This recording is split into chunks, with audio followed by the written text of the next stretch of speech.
ঢাকায় উচ্ছেদ হওয়া হকারদের দ্রুত পুনর্বাসনের নির্দেশ প্রধানমন্ত্রীর, বললেন পূরণ হবে জুলাই সনদ সহ প্রতিটি ওয়াদা। জুলাই সনদ নিয়ে আরেক প্রতারণায় সরকার, অভিযোগ ডাক্তার শফিকের। জামাত কখনো সুস্থ চিন্তা করে না, বলেছেন মির্জা ফখরুল। টাকা ছাপিয়ে ঋণ নেওয়ার তথ্য অসত্য, বলেছেন অর্থমন্ত্রী। সরকারকে আইএমএফ ও বিশ্ব ব্যাংকের নির্ভরতা কমানোর তাগিদ সম্পাদকদের। দেখছিলেন ক্রাউন সিমেন্ট সংবাদ শিরোনাম, এবারে বিস্তারিত। রাজধানীর সড়ক থেকে উচ্ছেদ হওয়া হকারদের দ্রুত পুনর্বাসনের নির্দেশ দিয়েছেন প্রধানমন্ত্রী তারেক রহমান। এই বিষয়ে সংশ্লিষ্ট কর্তৃপক্ষকে প্রয়োজনীয় ব্যবস্থা নিতে বলেছেন তিনি। শনিবার দুপুরে তেজগাঁওয়ে প্রধানমন্ত্রীর কার্যালয়ে অনুষ্ঠিত এক বৈঠকে তিনি এই নির্দেশ দেন। প্রধানমন্ত্রী সংশ্লিষ্ট মন্ত্রণালয় ও প্রতিষ্ঠানের সমন্বয়ে দ্রুত বিকল্প স্থান নির্ধারণ করার নির্দেশ দিয়েছেন। উচ্ছেদ হওয়া হকারদের এমন জায়গায় পুনর্বাসন করতে বলেছেন যেখানে তারা স্বাচ্ছন্দ্য ও উৎসাহের সঙ্গে ব্যবসা করতে পারেন। এছাড়া স্কুল কলেজে ক্লাস শুরু ও শেষের সময় সড়কে যানজট কমাতে প্রয়োজনীয় ব্যবস্থা নেওয়ার তাগিদ দেন প্রধানমন্ত্রী। বৈঠকে স্থানীয় সরকার বিভাগ, ঢাকা উত্তর ও দক্ষিণ সিটি কর্পোরেশন, রাজধানী উন্নয়ন কর্তৃপক্ষ ও ডিএমপির ঊর্ধ্বতন কর্মকর্তারা উপস্থিত ছিলেন। প্রধানমন্ত্রী তারেক রহমান বলেছেন, নির্বাচনের প্রতিশ্রুতি ও জুলাই সনদ বাস্তবায়নে সরকার বদ্ধপরিকর। প্রত্যাশিত দেশ গড়তে মেধাবী, দক্ষ ও জনবান্ধব প্রশাসনের বিকল্প নেই বলে মন্তব্য করেন তিনি। প্রধানমন্ত্রী বলেন, জনপ্রশাসনের কর্মকর্তা হিসেবে জনগণের কল্যাণ নিশ্চিত করা সরকারি কর্মকর্তা কর্মচারীদের প্রধান দায়িত্ব। রিপোর্ট করছেন ইমরুল কায়েস। 1991 সালে প্রয়াত প্রধানমন্ত্রী বেগম খালেদা জিয়ার হাত ধরে যাত্রা শুরু হয় রাজধানীর Bangladesh institute of administration and management foundation BIAM. শনিবার সকালে বিয়াম ফাউন্ডেশনের ট্রেনিং কাম ডরমিটরি ভবনের ভিত্তিপ্রস্তর স্থাপন করেন প্রধানমন্ত্রী তারেক রহমান। প্রধান অতিথির বক্তব্যে প্রধানমন্ত্রী বলেন, বিয়ামের প্রতিষ্ঠা থেকে শুরু করে বর্তমানে অগ্রযাত্রা প্রমাণ করে বিএনপি সরকার জনগণের স্বার্থে একটি সুদক্ষ ও প্রশিক্ষিত জনপ্রশাসন তৈরি করতে চায়। সরকারি কর্মে নিয়োজিত মানব সম্পদকে আধুনিক প্রশিক্ষণের পাশাপাশি প্রযুক্তির ব্যবহারে সক্ষম হিসেবে গড়ে তোলার উপর জোর দেন তারেক রহমান। আজ যে ট্রেনিং কাম ডরমিটরি ভবনের ভিত্তিপ্রস্তর স্থাপন করা হচ্ছে তা ভবিষ্যতে প্রশাসনিক নেতৃত্ব গঠনের একটি গুরুত্বপূর্ণ মাইল ফলক। এই ভবন শুধু একটি অবকাঠামো নয়, এটি হয়ে উঠুক জ্ঞান চর্চা, নেতৃত্ব বিকাশ এবং অভিজ্ঞতা বিনিময়ের একটি প্রাণবন্ত কেন্দ্র। দক্ষ মানব সম্পদ তৈরি বিয়ামের অন্যতম একটি লক্ষ্য। বিশেষ করে সরকারি কর্মে নিয়োজিত মানব সম্পদকে আধুনিক প্রশিক্ষণের পাশাপাশি প্রযুক্তির সর্বোত্তম ব্যবহারে সক্ষম করে গড়ে তোলা অত্যন্ত জরুরি। তারই ধারাবাহিকতায় বর্তমান সরকার মেধা নির্ভর, আত্মবিশ্বাসী, সৃজনশীল ও দায়িত্ববান মানব সম্পদ গড়ে তুলতে বদ্ধপরিকর। সকল রাষ্ট্রীয় প্রতিষ্ঠানে মেধাভিত্তিক, স্বচ্ছ, দক্ষ ও জনবান্ধব জনপ্রশাসন গড়ে তোলার কোনোই বিকল্প নেই যদি আমরা আমাদের প্রত্যাশিত বাংলাদেশকে গড়ে তুলতে চাই। আধুনিক প্রশাসনে দক্ষতা মানে শুধু নিয়ম জানা নয়, বরং প্রযুক্তির ব্যবহার, তথ্য বিশ্লেষণ, দ্রুত সিদ্ধান্ত গ্রহণ এবং জনসেবায় সৃজনশীল দৃষ্টিভঙ্গি। এবং সেই লক্ষ্যেই বর্তমান সরকার প্রশিক্ষণ ব্যবস্থাকে আরও আধুনিক ও ফলাফলমুখী করার উপর গুরুত্ব দিয়েছে। মৌলিক প্রশিক্ষণের পাশাপাশি উন্নত কোর্স, গবেষণা এবং নীতি নির্ধারণমূলক শিক্ষার সুযোগ বৃদ্ধি করার চেষ্টা করা হচ্ছে। প্রধানমন্ত্রী তারেক রহমান বলেন, দেশ ও জনগণের কাছে দেয়া প্রতিটি প্রতিশ্রুতি বিএনপি সরকার বাস্তবায়ন করবে। সরকারি কর্মকর্তাদের এক্ষেত্রে ভূমিকা রাখার আহ্বান জানান তিনি। ফ্যাসিবাদী শাসনামলে আপনারা যথাযথভাবে সেই দায়িত্ব পালন করতে পেরেছিলেন কিনা কিংবা পালন করতে সক্ষম হয়েছিলেন কিনা, এই মুহূর্তে সেই প্রশ্ন না তুলে আমি আপনাদেরকে এই মুহূর্তে বর্তমান গণতান্ত্রিক সরকারের পক্ষ থেকে একটি বার্তা দিতে চাই, এবং তা হলো দেশ এবং জনগণের কাছে আমাদের যেই প্রতিশ্রুতি দিয়ে এসেছি আমরা, এসব স্রেফ রাজনৈতিক প্রতিশ্রুতি নয়, বরং জনগণের সঙ্গে করা আমাদের চুক্তি। জনগণ আমাদের ইশতেহারের পক্ষে রায় দিয়েছে। সুতরাং বর্তমান গণতান্ত্রিক সরকার নির্বাচনী ইশতেহার এবং জনগণের সামনে স্বাক্ষরিত জুলাই সনদের প্রতিটি দফা, প্রতিটি অঙ্গীকার অক্ষরে অক্ষরে বাস্তবায়ন করতে সরকার বদ্ধপরিকর। আমি আশা করি আপনারা আপনাদের মেধা ও যোগ্যতা দিয়ে জনগণের কাছে দেওয়া সরকারের প্রতিটি প্রতিশ্রুতি দক্ষতার সঙ্গে বাস্তবায়ন করতে ভূমিকা রাখবেন। একটি শক্তিশালী জবাবদিহিমূলক আইনসম্মত এবং জনবান্ধব রাষ্ট্র ব্যবস্থা গড়ে তোলার ক্ষেত্রে জনপ্রশাসন কর্মকর্তারাই মূল চালিকা শক্তি বলে জানান প্রধানমন্ত্রী। দীর্ঘ ১.৫ দশকেরও বেশি সময় পর দেশের স্বাধীনতা প্রিয় গণতান্ত্রিকামী জনগণ নিজেরা সরাসরি ভোট দিয়ে একটি গণতান্ত্রিক সরকারকে নির্বাচিত করেছে। দীর্ঘদিন ধরে একটি জবাবদিহিমূলক, ন্যায়ভিত্তিক এবং জনকল্যাণমুখী শাসন ব্যবস্থার প্রত্যাশায় থাকা সাধারণ মানুষের আকাঙ্ক্ষার প্রতিফলন হচ্ছে বর্তমান সরকার। ২০২৪ সালের জুলাই আগস্টের গণ অভ্যুত্থানে আবারও স্পষ্ট করে দিয়েছে এই রাষ্ট্রের মালিক এই দেশের জনগণ। সুতরাং জনপ্রশাসনের কর্মকর্তা হিসাবে রাষ্ট্রের মালিক জনগণের স্বার্থ এবং কল্যাণ নিশ্চিত করা আপনাদের প্রধান দায়িত্ব। নিয়োগ, বদলি ও পদোন্নতির ক্ষেত্রে সরকারের কাছে মেধা, সততা, সৃজনশীলতা, দক্ষতা এবং অভিজ্ঞতা প্রধান বিবেচ্য বিষয় হবে বলে দৃঢ়ভাবে উল্লেখ করেন প্রধানমন্ত্রী তারেক রহমান। আল্লাহ হাফেজ। ইমরুল কায়েস, বাংলা ভিশন, ঢাকা।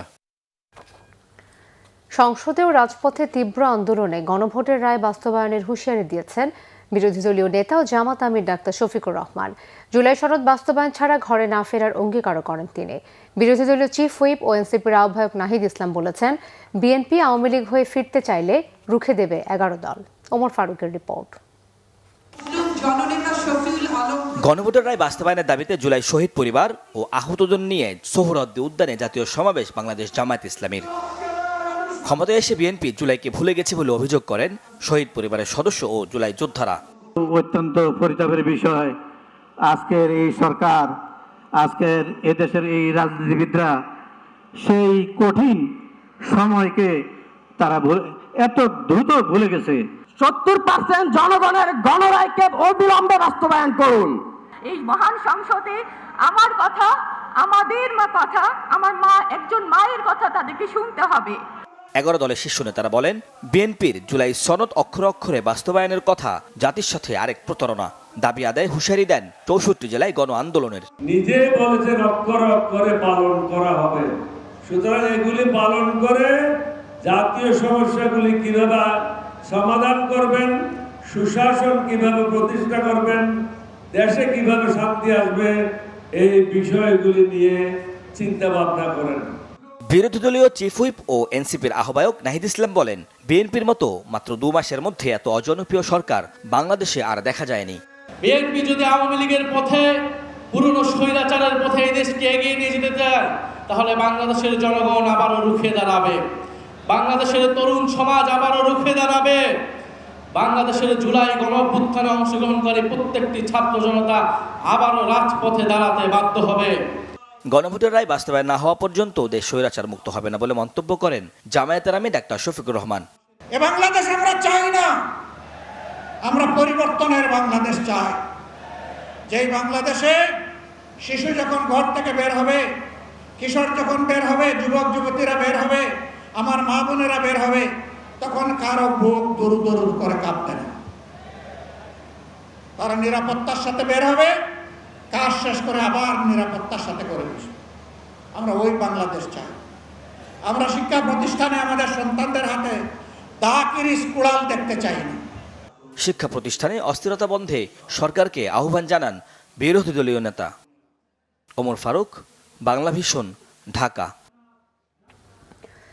বিএনপি মহাসচিব ও স্থানীয় সরকার মন্ত্রী মির্জা ফখরুল ইসলাম আলমগীর বলেছেন, জামাত কখনো সুস্থ চিন্তা করতে পারে না।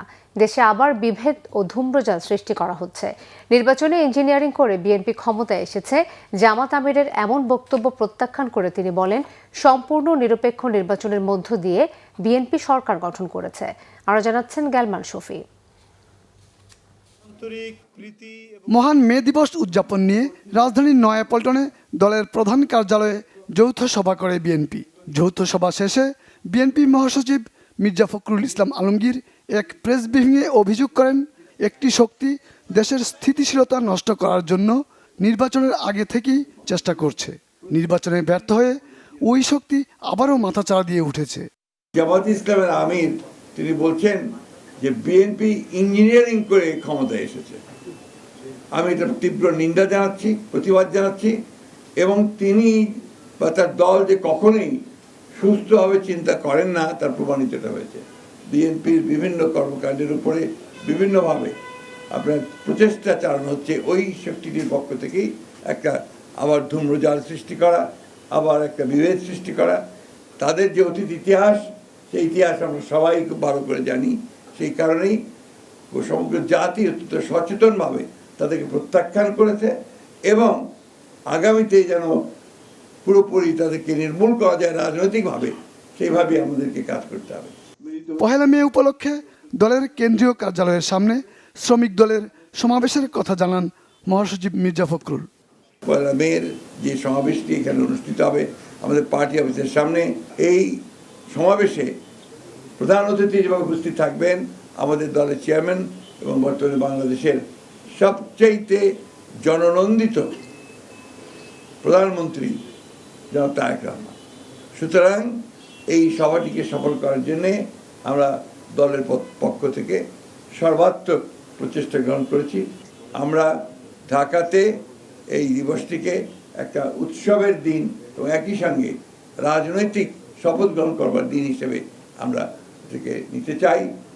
কোনো অপশক্তি যেন দেশের স্থিতিশীলতা নষ্ট করতে না পারে, সেজন্য নেতাকর্মীদের সজাগ থাকার আহ্বান জানান বিএনপি মহাসচিব। জনগণ এগুলোকে প্রতিরোধ করবে এবং তাদেরকে পরিহার করবে। গেলমান শফি, বাংলা ভিশন, ঢাকা।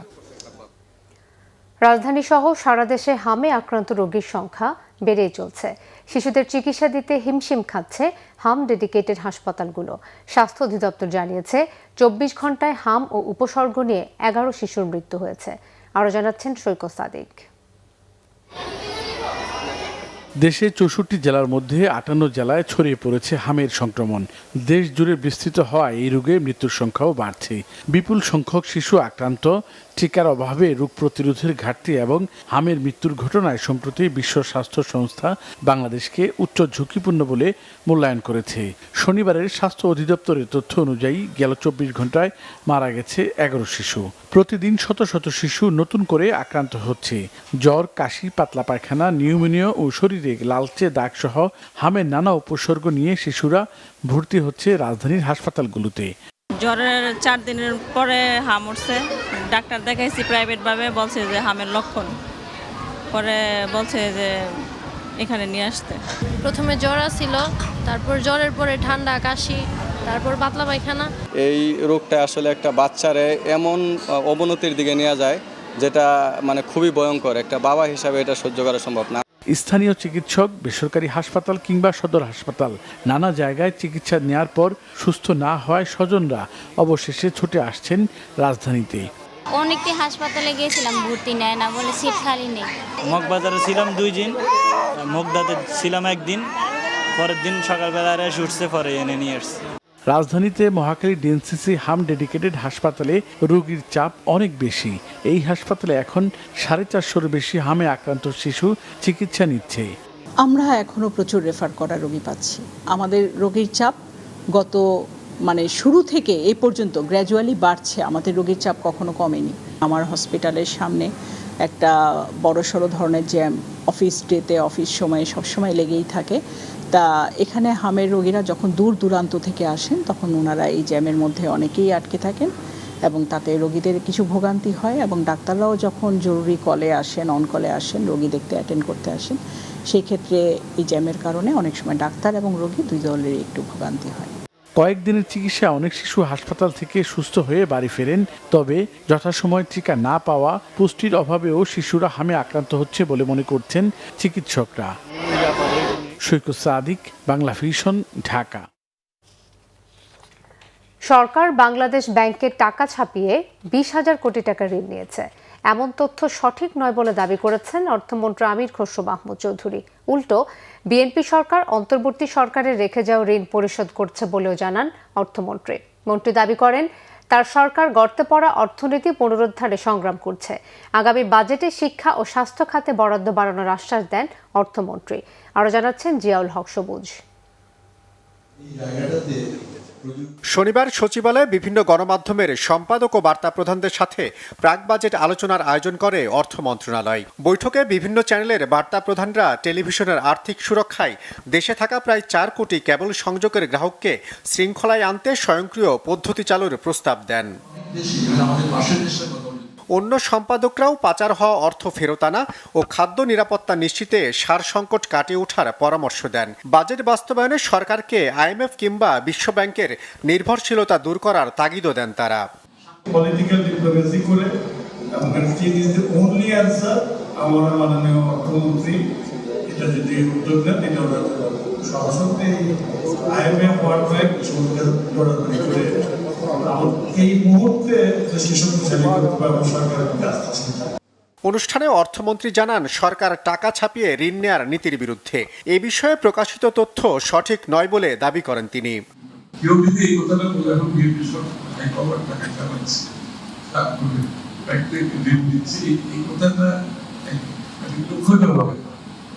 আমরা এই জায়গাতে আমরা যেখানে যে কথাগুলো আমাদের ম্যানিফেস্টোতে বলেছি বলেছি সেই জায়গা থেকে এতটুকু সরল করার সুযোগ। এর আগে ইকোনমিক রিপোর্টার্স ফোরামের সদস্যদের সাথে প্রাক বাজেট আলোচনায় গভর্নর জানান বিএনপি সরকার যেদিন দায়িত্ব নেয় তার তুলনায় গত 2 মাসে সরকারের ঋণ কমেছে প্রায় 6,500 কোটি টাকা। জানেন আমাদের রেটিং কিছুটা নেমে গেছে, কান্ট্রি রেটিং নেমে গেলে যেটা হয় আমাদের কিন্তু বরোইং কস্ট বেড়ে যাচ্ছে, প্রাইভেট সেক্টরের বরোইং কস্ট বেড়ে যাচ্ছে, যেটা সঠিক পুরোপুরি না। এ ধরনের নিউজ যখন ছাপা হয় এটার একটা ইম্প্যাক্ট আসে এই রেটিংয়ে। আমরা কি এই গত 2 দিন ধরে একটা দেখছি যে বাংলাদেশ ব্যাংক 20,000 কোটি টাকা ছাপিয়ে সরকারকে দিয়েছে। এই বিষয়টা আমার মনে হয় যে সঠিকভাবে উপস্থাপন করা হয়। অনুষ্ঠানে এনবিআর চেয়ারম্যান জানান রাজস্ব বাড়াতে কর ও ভ্যাট ফাঁকি রোধের পাশাপাশি রিটার্ন জমা না দেয়া করদাতাদের নোটিশ দেওয়া হবে। এবার টার্গেটই হচ্ছে আমাদের ভ্যাটের আওতা বাড়ানো, ট্যাক্সের আওতা বাড়ানো, বিশেষ করে ট্যাক্সের ক্ষেত্রে যারা রিটার্ন দেয় না তাদেরটা স্যার আমরা অটোমেট করে ফেলছি। যেহেতু আমাদের স্যার 1,28 লাখ এখন টিআইএনধারী আছে, তাদের মধ্যে আমরা ক্লিনজিং অপারেশন করবো। যারা জানাবে যে আমাদের ট্যাক্সেবল ইনকাম নাই, বিভিন্ন কারণে আমরা টিআইএন নিয়েছি, সেগুলো আমরা ক্লিনজিং করে মানে এটা ডিরেজিস্টার করে ফেলবো। এ সময় অর্থমন্ত্রী জানান তার সরকার রাজনৈতিক পৃষ্ঠপোষকতার অর্থনীতি থেকে বেরিয়ে অর্থনীতির গণতন্ত্রায়ন নিশ্চিত করতে কাজ করছে। ফাইন্যান্সিয়াল সেক্টরে যে ইনডিসিপ্লিনগুলো হয়েছে এগুলো কেন হয়েছে? আপনি ফাইন্যান্সিয়াল সেক্টর এত পলিটিসাইজড হয়েছে, এত পলিটিসাইজ যে ব্যাংকগুলো আজকে খালি হয়ে গেছে, আপনি শেয়ার বাজার লুটপাট করে ফিনিশড হয়ে গেছে। এদেরকে ক্যাপিটালাইজ তো আমাকে রিক্যাপিটালাইজ করতে হবে। গভর্নর সাহেব যেটা বললেন উনি প্ল্যান নিয়েছে, আর রিক্যাপিটালাইজ হলে সরকারের তহবিলে আমাদের এত টাকা নাই যে আমরা এগুলো সব সরকারের তহবিল দিয়ে রিক্যাপিটালাইজ করতে পারবো। আর বিশেষ করে বর্তমান যে আমরা ইনহেরিট করেছি, যে অর্থনীতিটা পেয়েছি এই ডিক্টেটরিয়াল রিজিম থেকে, তারপরে গত 18 মাসে যেটা পেয়েছি কোনোটার চেয়ে কোনোটা খুব বেশি যে ভালো আমি বলতে পারবো না, এর চেয়ে আর বেশি বলতে চাই না। চাঁদাবাজি ও কাস্টমসের দীর্ঘসূত্রিতা দূর করে সরকার ব্যবসার খরচ কমাতে কাজ করছে বলেও জানান অর্থমন্ত্রী। জিয়াউল হক সবুজ, বাংলা ভিশন, ঢাকা। ডিজিটাল খাতকে শক্তিশালী করতে হলে নীতিমালাকে হতে হবে স্বচ্ছ, জবাবদিহিমূলক এবং বাস্তবসম্মত, বলেছেন বিএনপির স্থায়ী কমিটির সদস্য ডক্টর আব্দুল মঈন খান। আর তথ্য সম্প্রচার মন্ত্রী জহিরুদ্দিন স্বপন জানিয়েছেন প্রযুক্তি নির্ভর আধুনিক সমাজ ও রাষ্ট্র গঠনে আইসিটি খাতের সকল অংশীজনদের সম্মিলিত মেধা ও চিন্তাশক্তি প্রয়োগ করা জরুরি। শনিবার রাতে রাজধানীর বনানী ক্লাবে Bangladesh ICT Stakeholders Alliance আয়োজিত অনুষ্ঠানে এসব কথা বলেন তারা। এ সময় তথ্য সম্প্রচার মন্ত্রী বলেন সরকার ডিজিটাল নিরাপত্তা নিশ্চিত করতে প্রতিশ্রুতিবদ্ধ, তবে স্টেক হোল্ডারদের মতামত নীতি প্রণয়নে গুরুত্বপূর্ণ ভূমিকা রাখবে। অনুষ্ঠানে ঢাকা দক্ষিণ সিটি কর্পোরেশনের প্রশাসক মোহাম্মদ আব্দুল সালাম, প্রধানমন্ত্রীর press secretary Abu Abdullah M Saleh সহ আইটি সেক্টর সংশ্লিষ্টরা উপস্থিত ছিলেন। সংলাপে বক্তারা জোর দিয়ে বলেন ডাটা প্রাইভেসি নিশ্চিত না হলে ডিজিটাল বিনিয়োগ হুমকির মুখে পড়বে। আমাদের সম্মিলিত জ্ঞানে কিন্তু এই সভ্যতার নতুন পর্বে আমরা যারা দেশ জাতি রাষ্ট্রের দায়িত্ব নিয়েছি জনগণের ভোট নিয়ে, আমরা তখন কিন্তু সমসাময়িকভাবে নীতিটা নির্ধারণ করতে পারবো, সময় উপযোগীভাবে নীতিটা নির্ধারণ করতে পারবো। প্রচলিত যান্ত্রিক তথাকথিত এইভাবে নীতি নিয়ে তখন আর আমাদেরকে চিন্তা করতে হবে না। মুক্তির অর্থ অনাচার নয়, মুক্তির অর্থ নিয়ম না মেনে চলা নয়। মুক্তির সঙ্গে কিন্তু অনেক দায়িত্ব আসে, এবং সেই দায়িত্ব মেনে আমরা সেই মুক্তির পথে যাই। এবং আমি এটা বিশ্বাস করি যে আইটি কিন্তু শুধু বাংলাদেশের মানুষের জন্য নয়, বিশ্বের মানুষের জন্য মুক্তি এনেছে, কিন্তু সেই মুক্তিকে আমাদের দায়িত্বশীলভাবে ব্যবহার করতে হবে। একাডেমিক শিক্ষার পাশাপাশি শারীরিক ও মানসিক বিকাশ গড়ে তুলতে শিক্ষার্থীদের আহ্বান জানিয়েছেন মুক্তিযুদ্ধ বিষয়ক প্রতিমন্ত্রী ইশরাক হোসেন। শনিবার রাজধানীর কাপ্তান বাজারে নবাবপুর সরকারি উচ্চ বিদ্যালয় মাঠে প্রাথমিক বিদ্যালয় গোল্ড কাপ ফুটবল টুর্নামেন্টে বিজয়ীদের মাঝে পুরস্কার বিতরণ অনুষ্ঠানে তিনি কথা বলেন। প্রতিমন্ত্রী বলেন, শুধু একাডেমিক শিক্ষাই যথেষ্ট নয়, একজন শিক্ষার্থীর পূর্ণাঙ্গ বিকাশের জন্য শারীরিক ও মানসিক শিক্ষাও সমানভাবে গুরুত্বপূর্ণ। খেলাধুলা একজন শিক্ষার্থীকে সুস্থ, সচেতন ও আত্মবিশ্বাসী নাগরিক হিসেবে গড়ে তোলে উল্লেখ করে তিনি বলেন, বর্তমান সরকার প্রাথমিক স্তর থেকে শিক্ষা ব্যবস্থাকে বিশ্বমানের করতে কাজ করছে। প্রতিটি বিদ্যালয়ে ডিজিটাল ক্লাসরুম স্থাপন এবং শিক্ষার্থীদের ভাষাগত দক্ষতা উন্নয়নে বিশেষ গুরুত্ব দেওয়া হচ্ছে। শিশুদের কেবল পাঠ্য বইয়ের মধ্যে সীমাবদ্ধ না রেখে তাদের সৃজনশীলতা বিকাশের সুযোগ করে দিতে অভিভাবকদের প্রতি আহ্বান জানান তিনি। অনুষ্ঠানে সূত্রাপুর থানা প্রাথমিক শিক্ষা অফিসের কর্মকর্তারা সহ অনেকেই উপস্থিত ছিলেন। আমাদের মাননীয় প্রধানমন্ত্রী জনাব তারেক রহমান শিক্ষা খাতকে অত্যন্ত গুরুত্ব দিয়েছেন এবং অন্যতম অগ্রাধিকার প্রাপ্ত খাত হবে আমাদের আগামী দিনে শিক্ষা, প্রাথমিক শিক্ষা এবং সর্বস্তরের শিক্ষা। যারা শিশুরা রয়েছেন তারা যখন বেড়ে উঠবে তাদের জন্য শারীরিক এবং মানসিক শিক্ষা দুটোই অত্যন্ত গুরুত্বপূর্ণ। একাডেমিক শিক্ষা অত্যন্ত গুরুত্বপূর্ণ। সংবাদ শেষ করব ক্রাউন সিমেন্ট শিরোনামগুলো আরও একবার জানিয়ে।